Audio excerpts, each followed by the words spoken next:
Thanks for tuning in. I'm Andy Zopp, and this is Chicago Newsroom 2.0.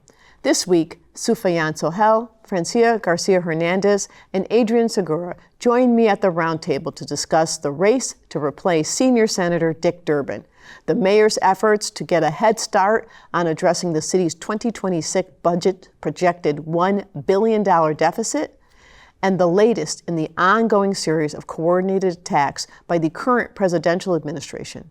Speaking of attacks, I'll be joined by Chicago Public Library Commissioner Chris Brown and Deborah Caldwell-Stone from the American Library Association to talk about the administration's unrelenting efforts to undermine public libraries and monuments, and what's being done to fight back. Injustice Watch reporter Kelly Garcia joins me to provide advice and tips for Chicago residents facing visits to the immigration courts. And children's book authors Veronica Appleton, James Morris Jr., and Kaylin Searles are here to share in the joy and power that reading provides our next generation. We've got a fast-moving and information-filled hour ahead. It all begins on the other side of a short break. Stay with us. Every community has a story, a pulse, a voice waiting to be heard. At CAN TV, we bring these stories to life, from the heart of Chicago to your living room.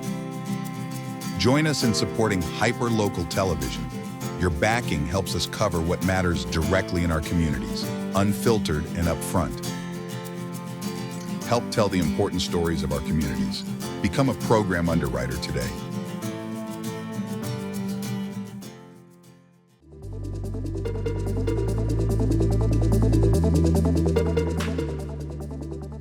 Welcome back. Navigating the U.S. immigration system is hard enough, but for many in Chicago, simply getting to court, understanding the process, or even finding a lawyer can feel nearly impossible. That's the focus of a recent Injustice Watch article titled Navigating Chicago's Immigration Court is Complicated, published on March 27th. In it, reporter Kelly Garcia takes us inside the system where language barriers, case backlogs, and a lack of legal resources leave thousands in legal limbo. Kelly joins us now to talk more about what she uncovered, who's most effective, and why those challenges persist in one of the busiest immigration courts in the country. Kelly, welcome to the roundtable. Thanks for having me. Or to the newsroom, sorry. The roundtable's later. Anyway, thank you for being here. So first of all, tell us, what made you want to write this article, investigate this article and the story in the first place? Yeah, well, as you mentioned, the immigration system is very complicated, and I think one aspect to that is just the courts in and of itself. I'd never been to immigration court. At Injustice Watch, we typically cover the Cook County court system, but not immigration court, which is separate. And so in late January, I started showing up to immigration court, and I just started sitting in on hearings, observing judges, and I realized that there were a lot of unanswered questions. People had a lot of issues navigating court system, and I wanted to help answer those questions. So, and you talk about in the article about really just open kind of chaos for some people. So what, can you paint a picture of what the experience that you saw for people? Yeah, absolutely. And I'm going to start first with the physical characteristics of the building, because I think when we talk about immigration court, people imagine a courthouse, a government building, right? Somewhere that has visible signs, clear directions. But immigration court is a building, it's actually inside of a building downtown. It's between Monroe and Adams Street, and it's on Wabash. It's a hotel lobby when you walk in. So there's no clear signs of where you're going. You have to get help from the doorman to actually get up to the 15th floor, which is where the immigration court is. So they're just leasing a space. It's not necessarily a court building or a government building. It's really complicated for people to just get there. Wow, and you talked to, so just getting into the actual courthouse Right. is a challenge for people. And then you spoke to advocates and some advocates on behalf of immigrants and immigrants themselves, and they said it's really hard not just to get there, but it's also hard to navigate once you do get there. What were some of the biggest barriers that you uncovered? Yeah, so immigration court, like all other civil courts, they do not provide free legal counsel to people. So unlike criminal proceedings, people are not entitled to a public defender per se, right? And so a lot of people, when they're walking in there for the first time, right, they're not able to understand what the proceedings are. There's a lot of questions about the legal process. And of course, a lot of people who go in there do not speak English as their first language. So one of the biggest barriers that I see is that lack of access, legal help. There are interpreters available to people inside the courtroom, but even with interpreters, people are still not able to understand a lot of the legal terms. And that's a huge barrier. A lot of people in there cannot afford an attorney. So that's really the biggest barrier that people face. Are there in some of the courthouses there's like a table of lawyers who are volunteers or pro bono volunteers? Are there signs or access for lawyers who might step up to help people in the immigration case in the building itself, or so? It's very limited. Yeah. So the National Immigrant Justice Center does have a help desk inside the immigration court. It's a little office off to the side. Right. They do offer legal help. They answer people's questions. They offer advice. They do not represent you in court necessarily, but they do help people navigate the legal system in that way. But I haven't seen pro bono attorneys offering assistance inside the courtroom.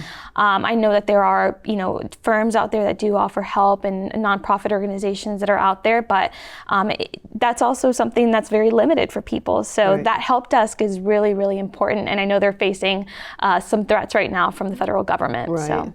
Right, and you mentioned the language barrier, and so they have interpreters in the courtroom, but you've got to figure out how to get in the courtroom and what's happening in the courtroom, and they're literally just interpreting what's being said, right? They're not representing you or helping you figure out what to say back, right? Correct. Yeah, they're just straight interpreting what the judge is saying and also what the respondent is saying in the room. What I will add is that a lot of the interpreters that are available in person, they speak Spanish, right? They're offering Spanish interpretation, but there's also people who speak other languages outside of Spanish. One thing that I see a lot is a lack of Creole interpreters, because there's a lot of immigrants from Haiti who come to immigration court and need interpretation services and are not getting it. So there's a shortage of interpreters for other languages aside from Spanish. Wow. And you also, one other issue that you mentioned was just the backlog of cases, right? And so I think that becomes a big issue because particularly now with the federal government's crackdown, because they don't really care if you have a pending case, right? So if your case isn't moving or hasn't been resolved, they treat you as if you're not in the system. You don't get any breaks from how they're interpreting the law. So talk a little bit about what you found about the backlog. Yeah, so we are close to 4 million cases pending right now in the immigration court system nationwide. And like you said, right, with say that number again, just in case people didn't get it. Yeah, we're close to 4 million. 4 million, cases not pending. 4,000, not 400,000, 4 million. 4 million. Right. And that number has doubled since 2023. Right. So that number is only getting worse. What I will say is that with an increase in interior enforcement, right, the Trump administration is going after people who are living in the country who have not left. That number is growing. Right. And the judges are very overwhelmed. What I will say about immigration court, what I have seen is the judges over there, they're working nonstop. Right. They're there all the time. Right. Yeah. Well, it's certainly super hard for them, but it's nice to know that the judges are doing what they can with a crazy overload of cases. What's the impact though for people? You talk to a lot of people who are appearing and their advocates. What were you hearing in terms of how it was impacting them, their families? Yeah, well, because there's so many cases, but not enough judges, that means cases are taking a long time to actually process. On average, people who are seeking asylum take 4 years to actually see their case completed. And that's not even including the time that they still need for the judge to make a decision on their case. So people are waiting years to actually wait for, get a decision on their case. That's a long time, right? That's a long time to be living in uncertainty about whether or not you can stay in the country. Right. But also that's a lot of money too, especially if you hire an attorney. That's money that you have to pay. Absolutely. And you did say that there were some community organizations that you talked to who were stepping up to try and address some of the gaps. Will you talk a little bit about those and what you heard and saw that they were doing? Yeah, so Chicago, I think we're very lucky here in that there's a lot of nonprofit organizations, legal organizations that are providing aid to people who don't have attorneys. But again, the big problem right now is funding. Like I said, National Immigrant Justice Center, I know that they're facing a lot of threats from the federal government, so it's really unclear how long they're going to be able to support those programs that they have for people. Right, and so that's a real challenge as well. So you said you started in January, so this was not there's a couple of little days over an article. This was January, and then the article was published in March. So you really did a deep down analysis. Do you have thoughts on first of all, what stuck with you most? What are your big takeaways? And then I want to talk to you a little bit about what can we do if there's things we can do. But first, let's talk about what were your big takeaways from them? So, the biggest thing that I walked away with is there is a real issue with due process. So there's people who are showing up to court who are not detained, right? And those are the people who they're typically taking years to have their cases resolved. But there's also people who are detained, who are in ICE facilities or who are in county jails with ICE contracts. And they're also going through the same process. But in those cases, what I'm seeing is that they're not getting the same access to legal assistance or even just information that people who are not detained are getting. They have to rely on the county jails to, log into the WebEx and get them to their court hearing, right? They're at the mercy of the sheriffs of the county jails to actually get them to their court hearings. And so the hearings for people who are detained, there definitely needs to be some more attention. I think I've only seen only one other person reporting / observing these court hearings. So these hearings are public. Anyone can go and observe immigration court hearings. So I really encourage people to go and observe, especially if you have a relative or a loved one, someone you care about who's going through those proceedings. Definitely sit in and observe. But hearings for people who are detained, I would say there's a lot of due process issues in there. Wow. Well, unfortunately, we are out of time. We could probably spend a lot more time talking about this really important topic. Thank you.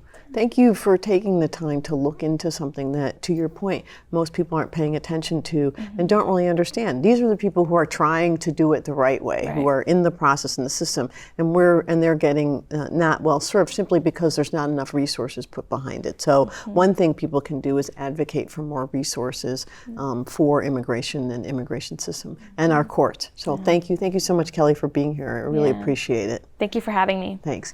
On the other side of the break, I'll be joined by our roundtable regulars to examine some of this week's top news stories, including the seismic shift in Illinois and national politics caused by Senator Durbin's decision not to seek a sixth term. Stay with us. CAN TV is the lens through which Chicago's stories are told, harnessing the unifying power of community television. With CAN TV On Demand, immerse yourself in the richness of our city through exclusive stories and programs tailored just for you, connecting you to the heartbeats of our streets, the voices of our people, and the spirit that makes Chicago unique. Discover the strength of your community on CAN TV On Demand.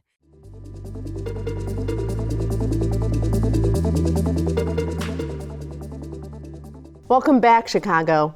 It's been a big week in politics, both here in Illinois and on the national stage, and there's plenty to break down. We begin with the news that's already shaking up the 2026 election cycle. Senator Dick Durbin has confirmed that he won't seek another term, and just hours later, Lieutenant Governor Juliana Stratton made it official. She's in the race to replace him. What does this mean for the Democratic field, and who else might jump in? Meanwhile, In the world of education, Chicago Public Schools CEO Pedro Martinez is heading to Massachusetts, stepping down after a tenure marked by both reform and controversy. What does this leadership change mean for CPS and for Mayor Brandon Johnson's already complex relationship with the district? Speaking of the mayor, he's already laying the groundwork for 2026, forming a budget planning committee aimed at long-term strategy for the city. What does this mean exactly what's exactly the plan, and how might that signal Mayor Johnson's next political move? And finally, we'll take a look at the national picture. First, the good news.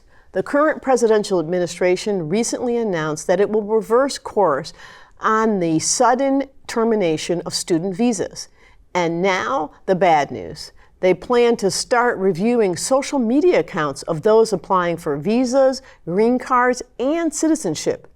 Joining me to unpack all of it are Sufyan Sohel, chair of the Cook County Commission on Human Rights, Block Club reporter, and Peter Liziker Award nominee, Francia Garcia Hernandez, and the founder and president of the Luminary Collective, Adrian Segura. Sufyan, Francia, and Adrian, welcome back. Thank you for having us. So let's start with the big news. So what does Senator Durbin's decision to step down mean for the balance of power here in Illinois? It's kind of a big deal. Adrian, what do you think? First of all, it wasn't really a big surprise, was it?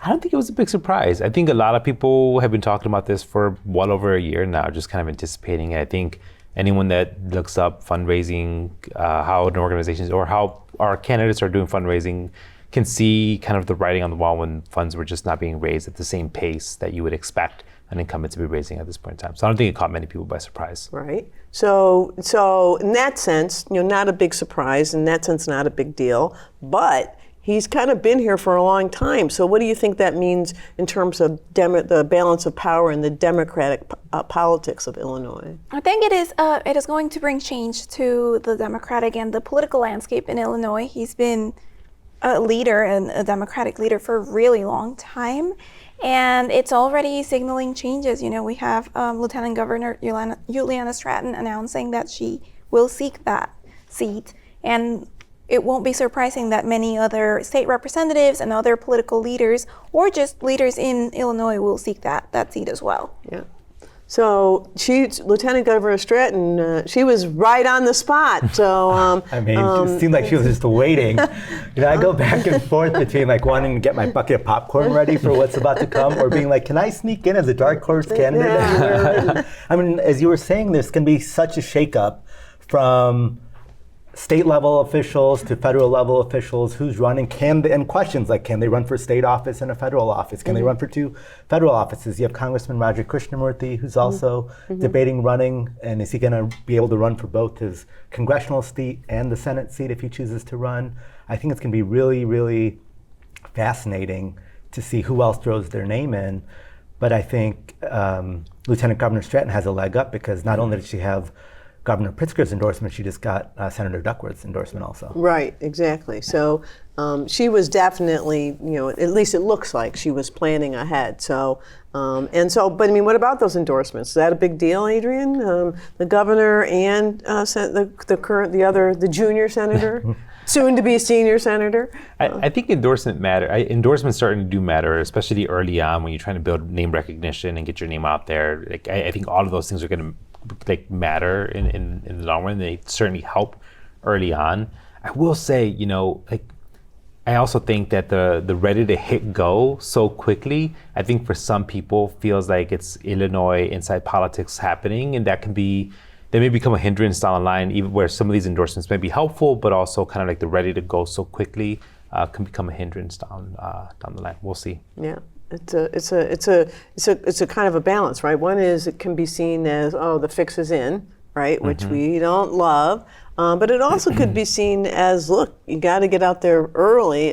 From a political strategy perspective, you want to get out early, let people build name recognition, and also sometimes you block others. Then others might think twice about jumping in, right? You've seen that before, Francia, yeah? Yes, correct. And I think, someone who is as connected and has been the hand of Governor Pritzker as he's making a name for himself, as he's standing up against the Republican government and Trump's leadership and calling out the different failures of the administration or the different perceived failures of the administration is important. And that will certainly go a long way for Juliana Stratton. Yeah. So who else, though? You said Congressman Christian Morthy, who ran, I don't know, did you see when he was running for Congress, the commercial he ran about his name? It was hilarious, right? Did you see it? I love that commercial. Like 9,000 people can't say his name, and he's like, whatever, just call me Raj. I thought that was excellent. So, but also, I also thought possibly laying some groundwork, right? So, because of course that's obviously it's just unfortunately a challenge. Mm-hmm. But so Senator Christian or Congressman Christian Morthy. Who else? Anybody other names anybody's heard? I've heard Congresswoman Underwood.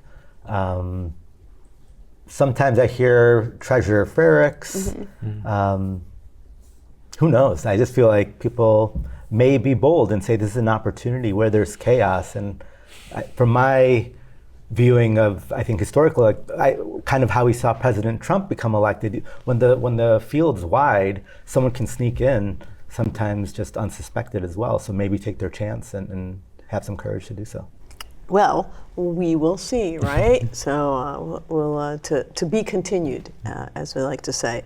So Pedro Martinez finally leaving, not happily. I saw an article last week where he said they're still taking on because he doesn't leave till like the summer, right? Mm-hmm. So I saw an article. Did you see this article where he said, the board's still overtaking my job, so he's still not happy. Right. This follows prior controversy where he filed a motion to restrict some board members, including President Hardin, from interfering with the duties that are those of the CEO, including, and most notably, the negotiation of the contract with CTU.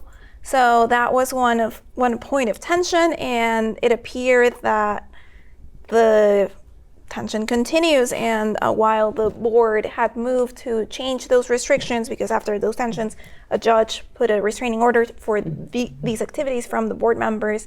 Now the board members were moving to remove those restrictions, but Martinez said, not so fast. I'm still here, I'm still around, I still have to negotiate contracts with SEIU, and there is still some part of my duties that I have to fulfill until I leave in June. So he's asking for that to continue. Yeah.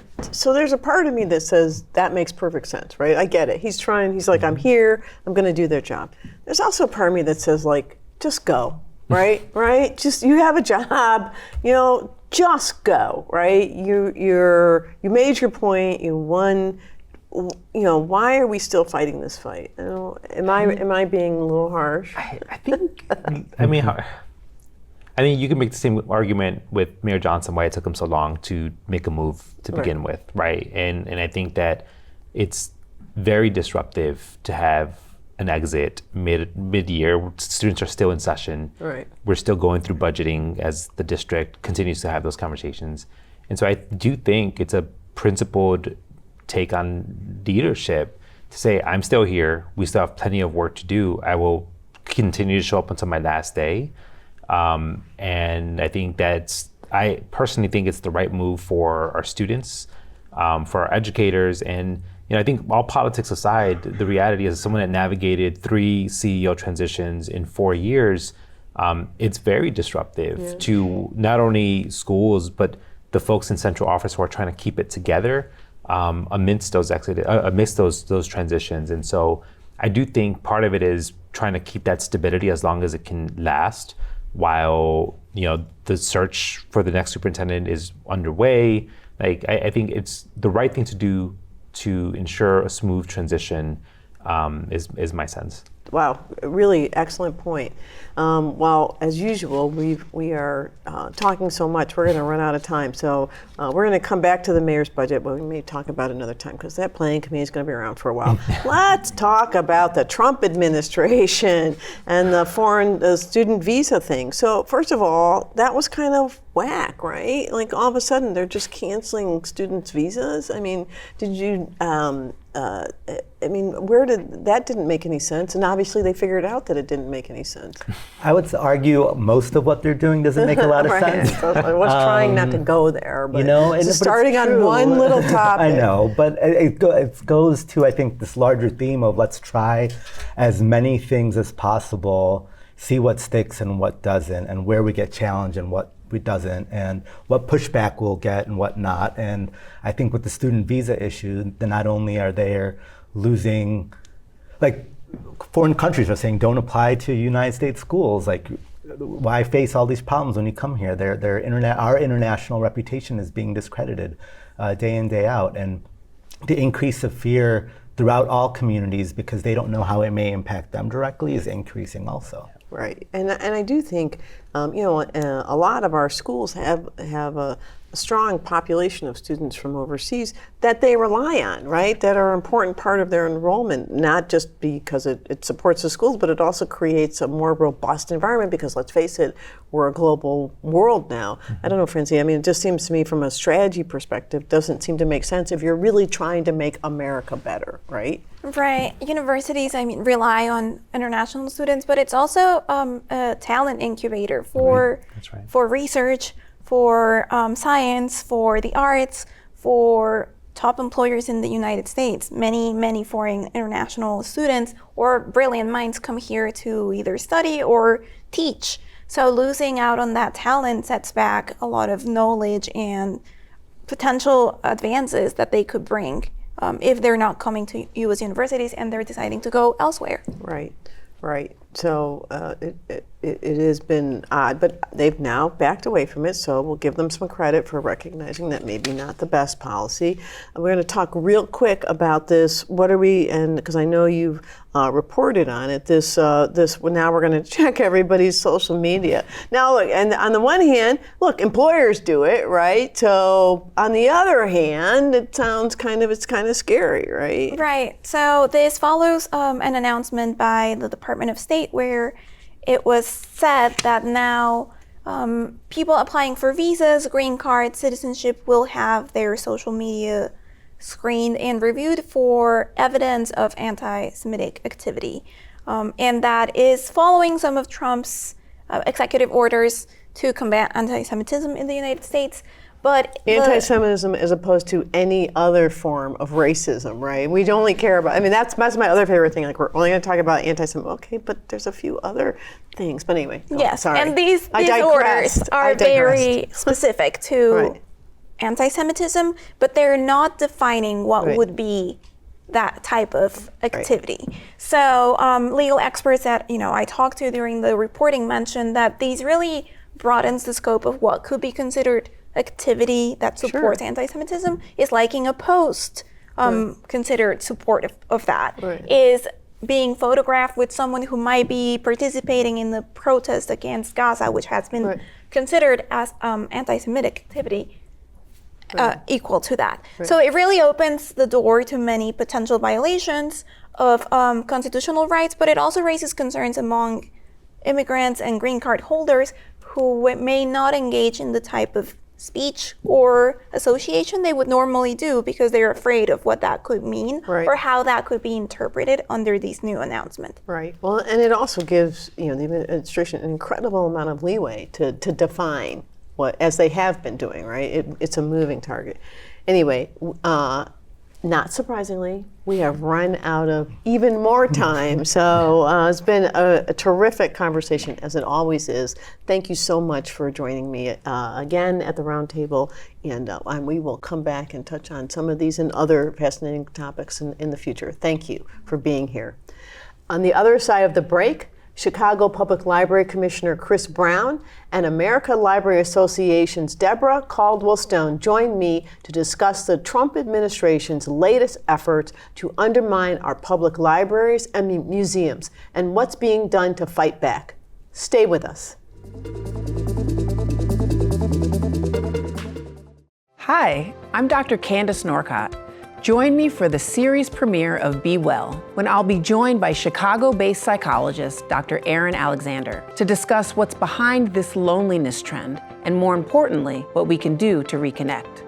Join the conversation on CanTV Cable Channel 19 or stream live on cantv.org or on the CanTV Plus app. Elevated conversation and storytelling. Experience the power of community television.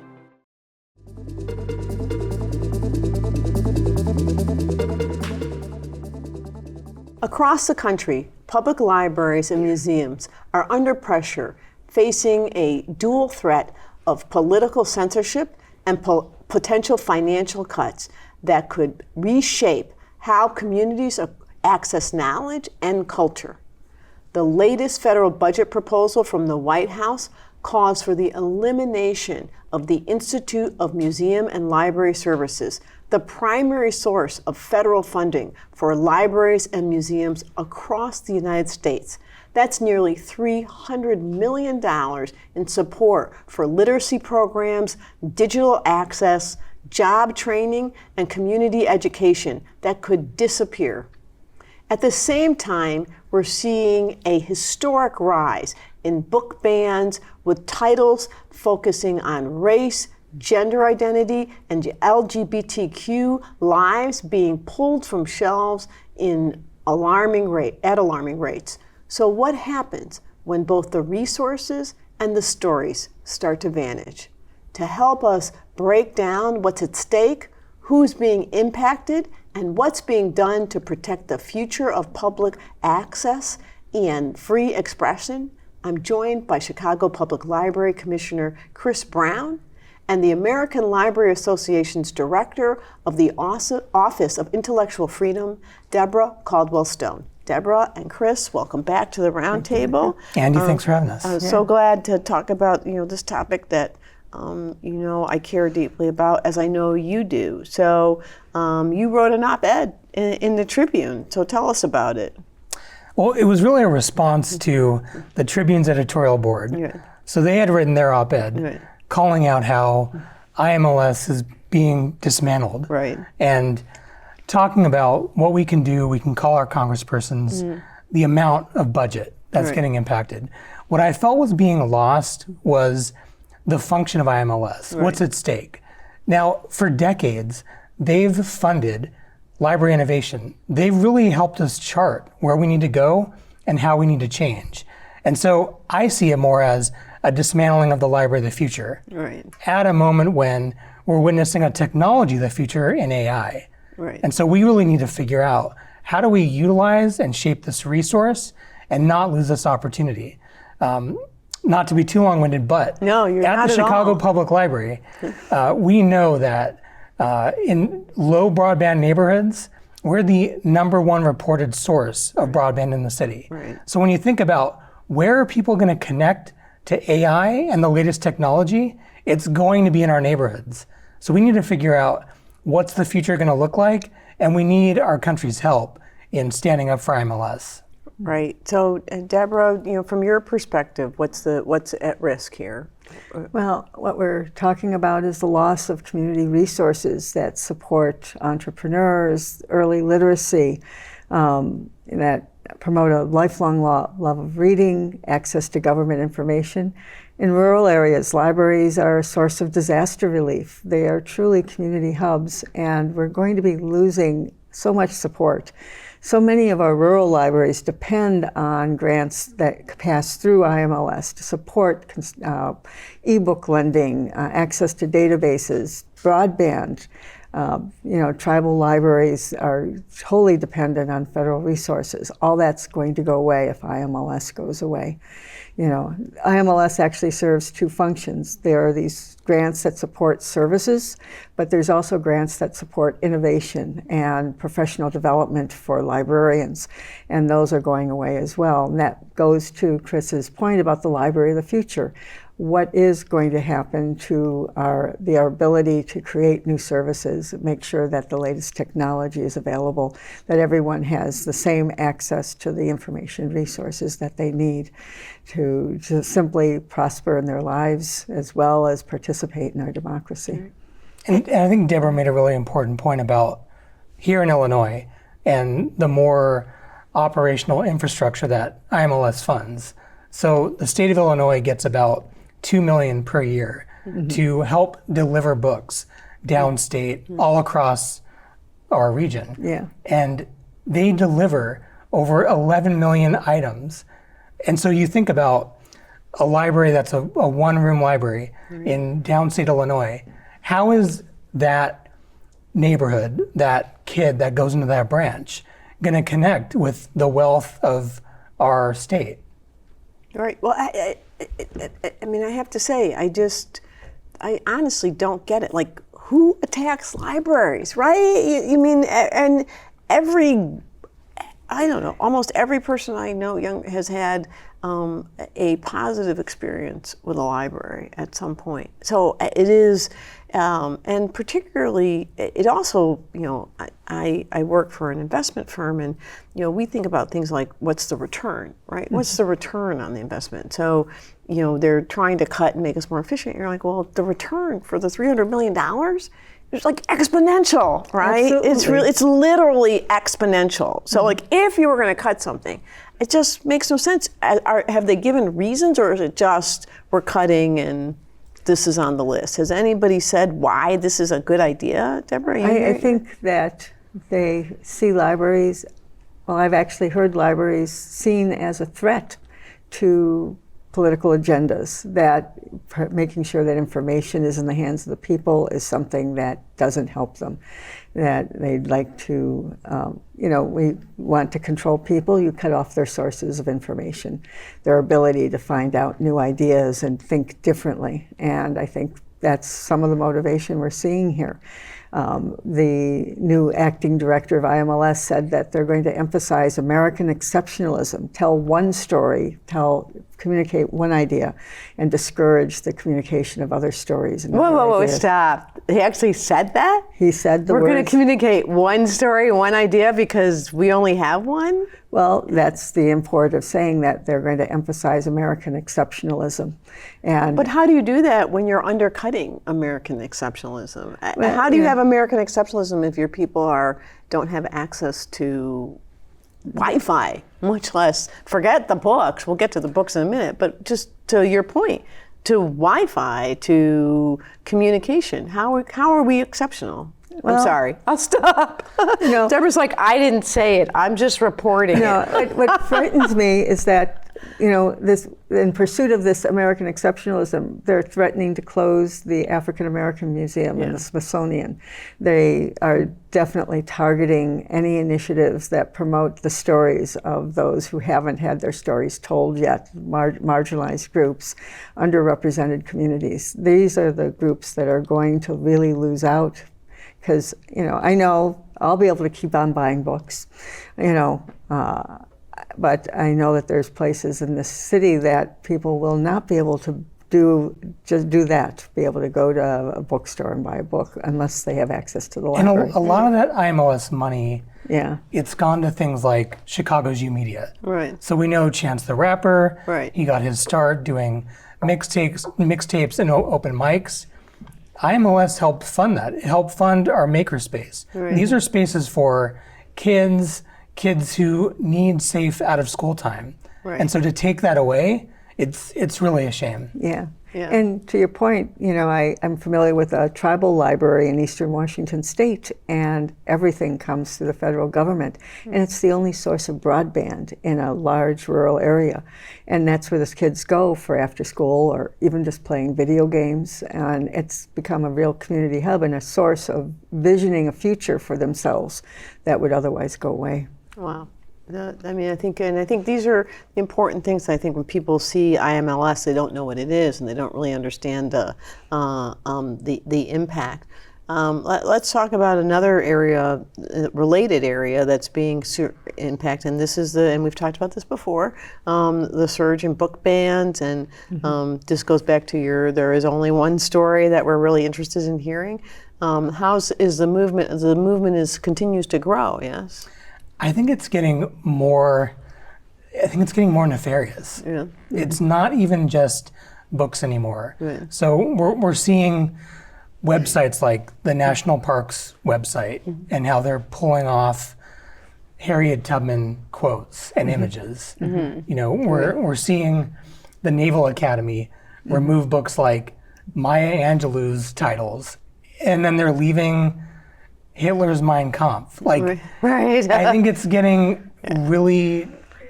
Well, they're pursuing, again, they have a particular vision of how they want the world to be, and they're going to scour and cleanse the library shelves of any ideas that don't support that vision. And it's truly frightening.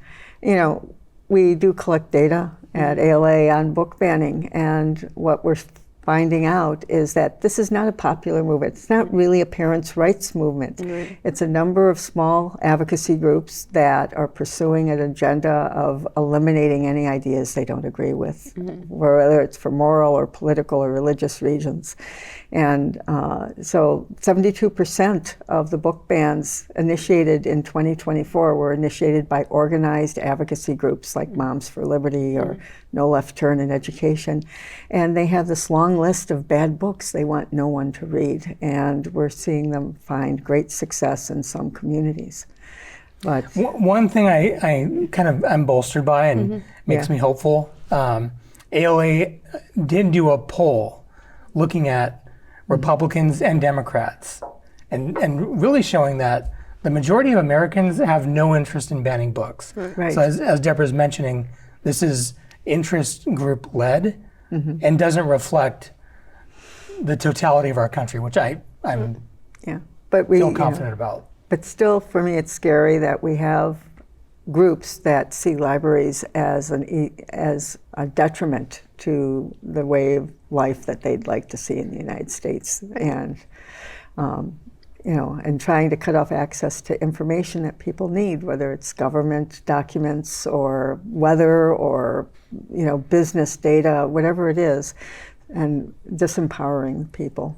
Right. I think the good news is to your point. Even though there are a number of groups rising and there are spaces where they're having success, the truth is, this is the point. Like, you can take Maya Angelou out of the Naval Academy, but you're not going to eliminate Maya Angelou, right? No, it's not going to happen, not. right? You're not going to change her voice. You're not going to tell people. People are still going to. Millions of people are still going to know who she is and tell her story and share her story.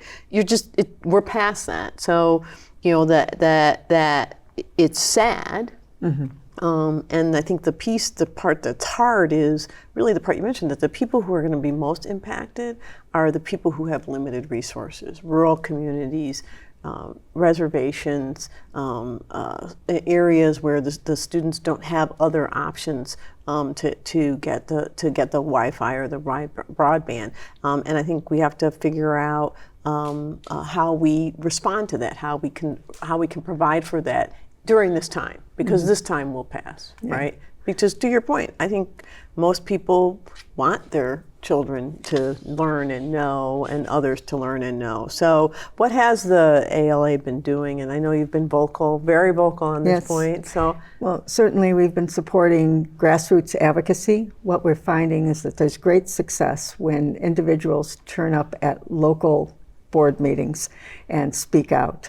Our Unite Against Book Bans campaign provides toolkits to individuals in their communities, and there's been success. Newcastle, Indiana, people showed up at the library board meeting when there was a threat to remove books from the library, and it was a very real threat. And we had grandmothers standing up for the right to read and saying, you can choose not to read that book for your kid, but I want my grandchild to have the ability to make their own choices about their reading. Same thing in Lapeer, Michigan. A group of 100 people showed up when they found out they were going to try to fire the library director for not removing books. And they all stood up in support of the library director, and the books were retained, and the library director kept their job. So when local action, when local people show up to defend their local institutions, it's really heartening to see. But we're also seeing progress on the national front. For one thing, we have, I believe it's 31 right-to-read bills pending in 21 states. Nice. 6 of them have passed, one of them, of course, here in Illinois. And we're seeing success in the courts. We have been active in litigating book bans, insisting that the rule of law and the First Amendment be upheld in the courts and protect the right to read. And to date, every single court has ruled in favor of returning books to the library shelves, upholding library users' First Amendment rights, and pushing back on an insidious argument that libraries are nothing more than a means of elected officials expressing their opinions. And saying that the First Amendment doesn't apply. So far we've had, even conservative judges are rejecting those arguments to defend everyone's right to read. First of all, thank you. Thank you for what you're doing. Both of you. The work is, in my view, so important. We have to continue to get out this horrific miscarriage with the Institute of Museum and Library Services and continue, and that was a great story to know that we can, at the community level, drive change and have the kind of communities that we want that have access to literature and reading. So we are, unfortunately, completely out of time because, as you know, I'm completely passionate about this topic, so we could talk about it all the time. But thank you for what you're doing. Thank you for coming back and talking about it. And we'll continue to fight with you to ensure that everybody has the right to read what they want to read. On the other side of the break, I'll be joined by 3 local authors doing their part to help instill the love of reading in Chicago's next generation of adults, our children. Stay with us.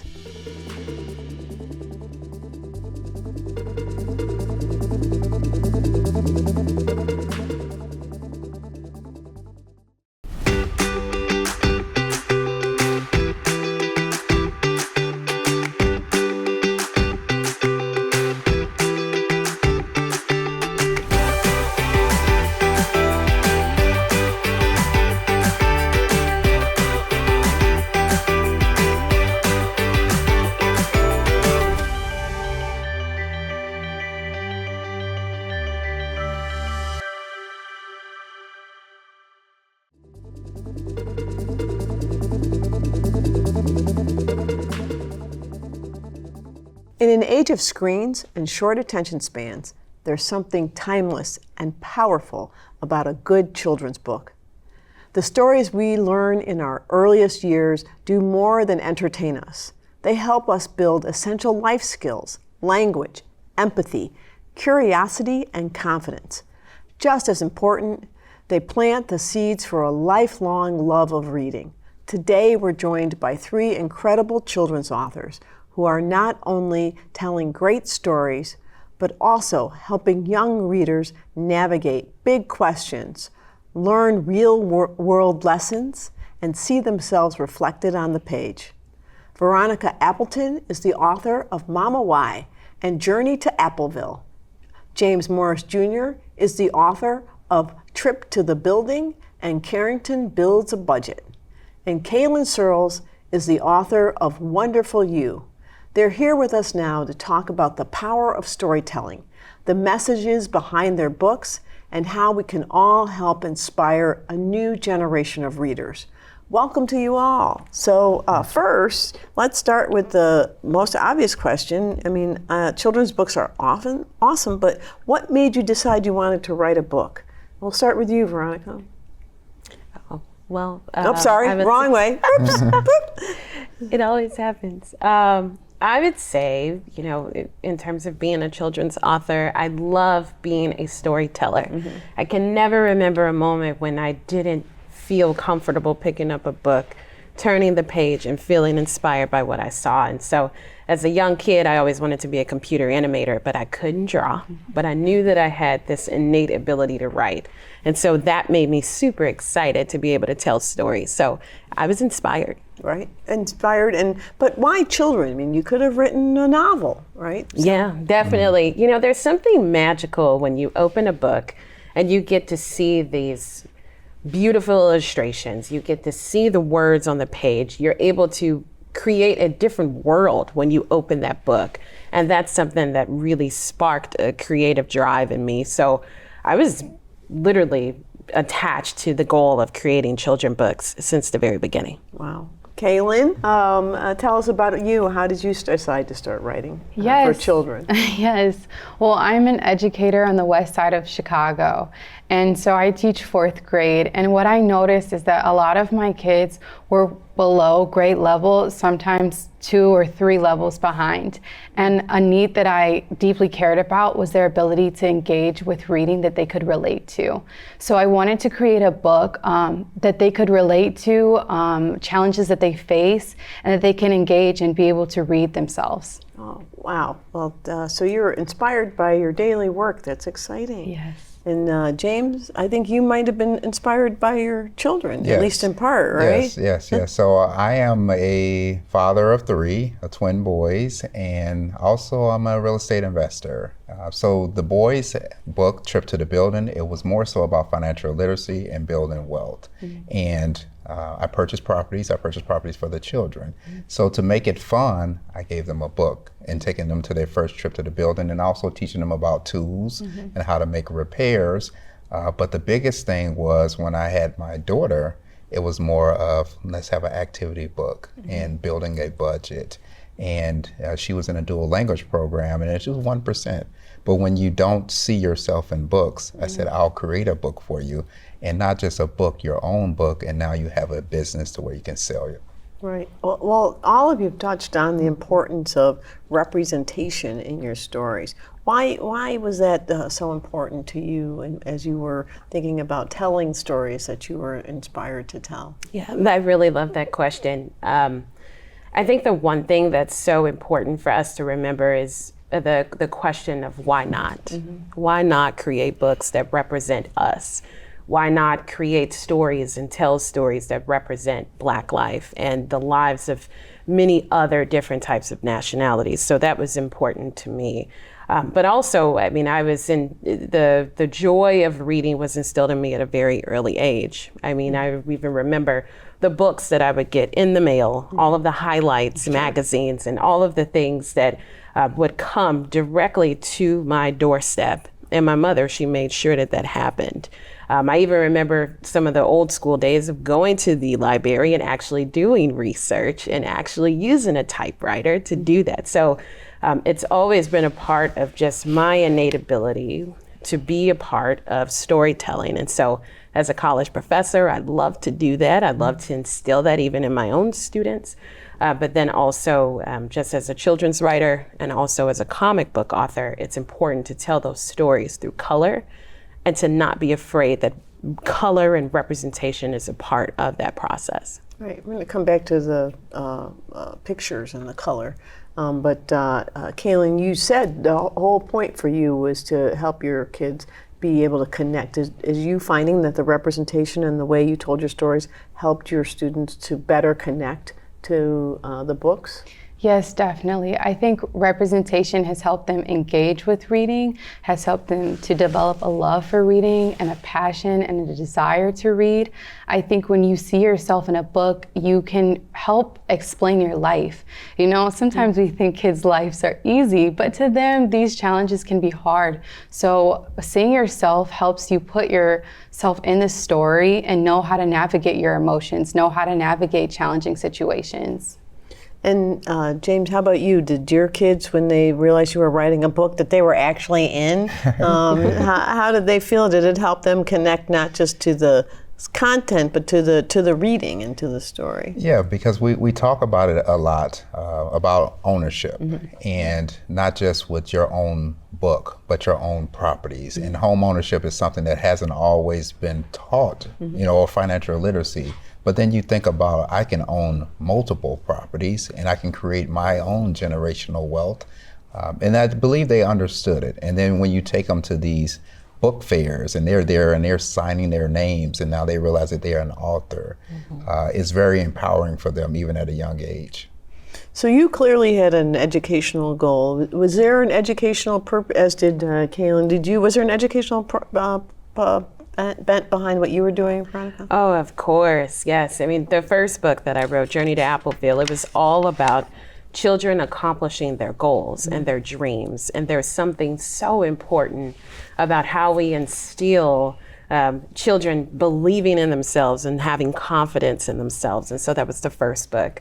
The second book, Tutu Goes to School, it was just a continuation of that story, kind of similar to Canterbury Tales, where each of the characters have their own story. And so with Tutu Goes to School, it is literally all about her journey of learning history and learning Spanish and learning how to play with other kids. And so those were the first two books. And then the third book, which is more of a comic book, the core lesson is that through collective change, we can make a difference, whether it's gun violence, whether it's bullying, whether it's other types of things that children experience that would cause some sense of harm, and also some areas where children really do need support. The comic book really does help with some best practices in the back of the comic book, and also some questions for teachers and for parents and just for guardians to ask the children in their lives about creating collective change while also understanding what harm looks like and how you could do something about it. Wow. This is so powerful in so many different ways to tell very different learning lessons, but all very important. Kaylin, you're an educator, and part of your objective was to get young people connected to reading. Why is that important? I mean, obviously we need to know how to read, but why is developing early literacy skills and being connected to reading and not being behind 1 or 2 years, why does that matter? As a teacher, what do you see, and why is that important? It seems like a simple question, but not everybody knows the answer, right? We just kind of think it's important, but you know why. Yes, that's a really good question. I think sometimes we can get caught up in thinking about preparing students for the next grade, what's next, the next level, high school, whatever it may be. But I think reading is just important for kids to know for their lives after school, for the real world, engaging with people, reading contracts, right? That's important to have that ability to do that. And so I think it's not just about school, but it's about life skills, and it's about their ability to interact in the world and present themselves well. Right. Wow. Well, I would guess that writing for kids is fun, but it can also be kind of challenging. So what's a surprising reaction you've had from a child or a young person who's read one of your books, James? Surprisingly, they really understand, they comprehend, because we talk about budgeting and financing and money, and a lot of the kids are in tune with their finances. And you would think that something, if you ask a person what's an asset, and you think of basics like needs versus wants, they get it and they understand it. But the importance, some people are afraid to talk about money, but when you do it in a fun and engaging way, then the kids can kind of grasp it. Veronica, what about you? What's one of the most surprising responses you've had to your stories? You know, I love when many of my little readers, I call them my little readers, they pick up the book and they really do say to me, I see myself, I see my cousin, I see my sister, I see my brother. That means the world to me, that they actually see themselves in the books that I've written. And also, you know, I'm a firm believer in sharing other books. And so I have a collection of children's books that are nothing that I've written, but historically things that you can gift to a child. And so I believe when you gift a child or a teen a book that they can enjoy, whether it's a chapter book or it's something that they can engage with, that is the greatest gift that you can give. And even if it's just 20 to 30 minutes a day, encouraging your child, encouraging your students to read, that's super beneficial. Well, you are so right. And I could actually spend way more time talking to you about your books, because I love reading and I love children's books. But I want to just say thank you to all of you for your commitment to understanding the importance of reading and building a love of reading in our young people, and your passion for young people and educating them and giving them the skills they need for life. Thank you. I'm so glad you all could be here. Thank you, Andy. Thank you. That's our time for now. As always, Chicago, thank you for tuning in. I'll be back next week with an all-new edition of Chicago Newsroom 2.0. Until then, be well and well-informed.